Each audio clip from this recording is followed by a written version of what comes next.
What's going on, guys? Over the last 5 years, we've seen a lot of talk on culture wars and triumphs and victories and ownage and all kinds of stuff like that. But if you think about it, are things actually getting better? I don't think they are. And that's when reality sets in. And we're going to talk about in this video some examples of how things are not getting better and what my prescription is.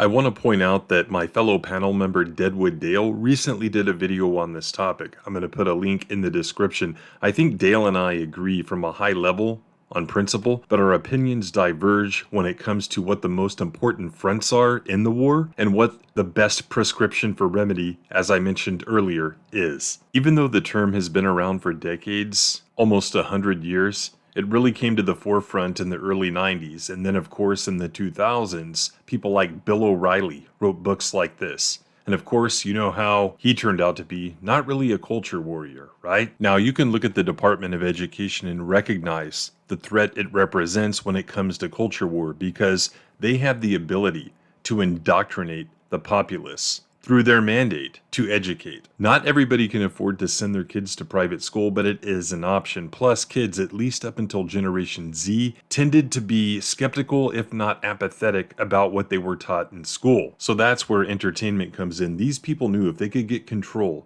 of what's popular, of what's buzzworthy, of what's cool, then they could control the narrative. And they've been doing that for 50 plus years. What's going to wrest control back from these people? Box office takes for films that are perceived to be, or at least spun to be, non-woke? Oh, I've got it. The sale of networks that have never been profitable since their inception. What about a comic book company losing 2 very important licenses? No, I don't think any of that matters, guys, because Hasbro is still going to have critical race theory training. The plots for stuff like Thor: Love and Thunder are not going to change. DC comic storylines like the killing off of the traditional Justice League are not going to go away. The Black Joker is not going to go away. Then you take Superman and Lois, one of the only DC shows, one of the only shows period, for which an argument could be made that it's woke free, taking Superman on an anti-American path in season 2. None of the supposed wins discussed earlier are making things better. If you want to apply the causation to the correlation, they're making things worse. Fortune 100 companies across the board are going out of their minds with stuff like diversity, inclusion, and equity training. People see that shit at work, and then they come home and they see it in their entertainment. This is especially important when it comes to impressionable youth. What kind of example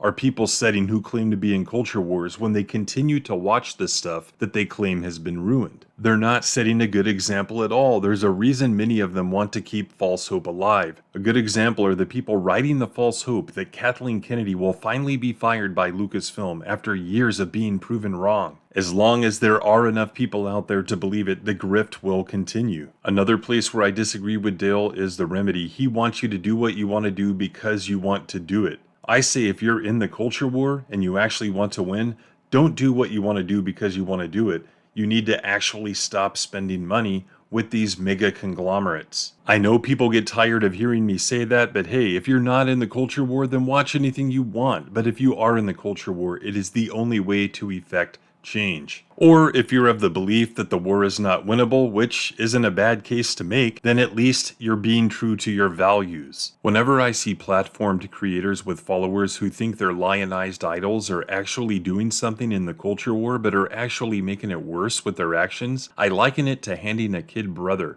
an unplugged controller while going through the game at a nice steady pace. Ben Franklin said, "Words may show a man's wit, but actions his meaning." What he was saying there is, compare how people walk the walk to how they talk the talk. Sage advice.